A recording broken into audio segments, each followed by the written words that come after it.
Pardon Me, Book 1, Part 1, The Diamond and Coal Series. The rumble of Cole's cream sedan filled the air as they cruised down the highway toward his brother's house. The faint hum of a hip-hop instrumental played in the background, but it was mostly drowned out by the lively banter between Cole and Diamond. "I still can't believe you brought those shoes," Diamond said, side-eyeing Cole's sneakers from the passenger seat. "You do know we're going to a funeral, right? Not a pickup game at the park." Cole glanced down at his sneakers and smirked. These are classics, baby. These shoes got history. You don't just toss Jordans like this aside." "They've got history, all right," Diamond quipped, her voice dripping with sarcasm. "The history of you refusing to let anything go. How long have you had those? Middle school?" "High school," Cole corrected, puffing his chest. "Senior year. These kicks carried me through my glory days." Diamond snorted. "Glory days? Cole, you were on the bench half the time." "That's 'cause Coach didn't know greatness when he saw it," Cole shot back, feigning offense. "Besides, why you worried about my shoes? I keep these mugs clean. You're the one who packed a whole department store for a weekend trip." Diamond folded her arms, raising an eyebrow. "Excuse me for being prepared. Unlike you, I plan for every occasion. What if Aubrey and I need to go out? What if there's a wardrobe malfunction? What if?" Cole cut her off with a laugh. "You and Aubrey going out? Seriously, I'd be surprised if it didn't turn into a UFC fight. Babe, the fanciest thing you'll do this weekend is sit on his overpriced couch and eat some bougie food." "Whatever, Cole. All I know is if I start something, you better have my back." "Bae, you gotta calm down with all that. I said what I said. You better have my back. I don't need you playing the sideline. I don't need you playing mediator. I just need you to have my back. You know the Lord is watching you act like that, right? But on another note, I hope my suit is good enough for me to hang out with Skeeter."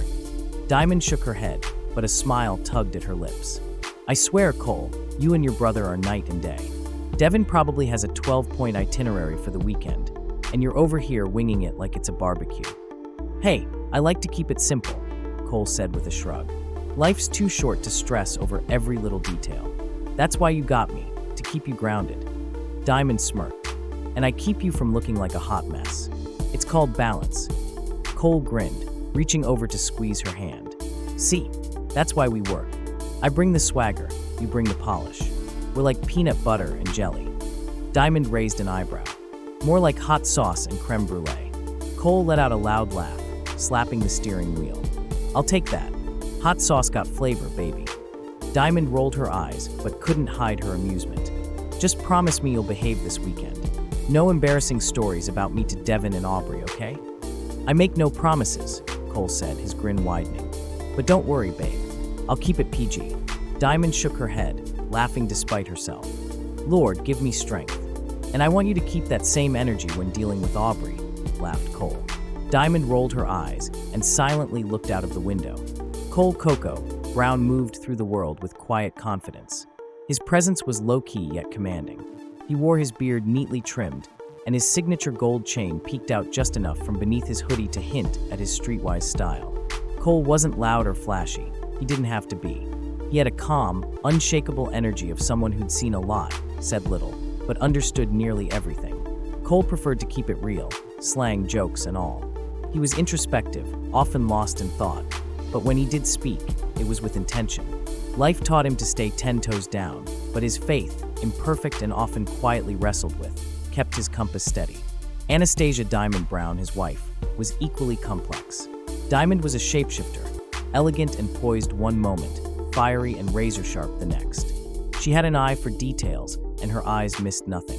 Her style was impeccable, whether she was dressed to the nines or in laid-back athleisure with her edges laid just right.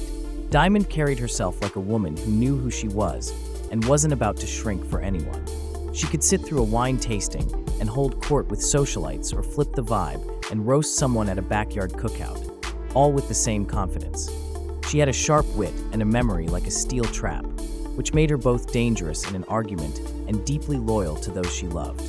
Together, Cole and Diamond were a power couple in their own right, opposites in many ways, but balanced. He grounded her when she needed it.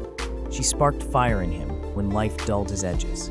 And as they hit the road toward Devin and Aubrey's, both knew that this weekend wasn't just a casual visit.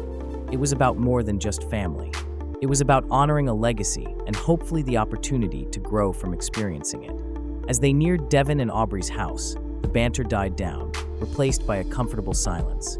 Though their dynamic was often playful and teasing, it was clear that underneath it all, they were deeply in sync, a team that balanced each other out in the most unexpected but perfect way. Thank you for listening. We hope you enjoyed. If you want to hear more from this series, don't forget to like, subscribe, and leave a comment below.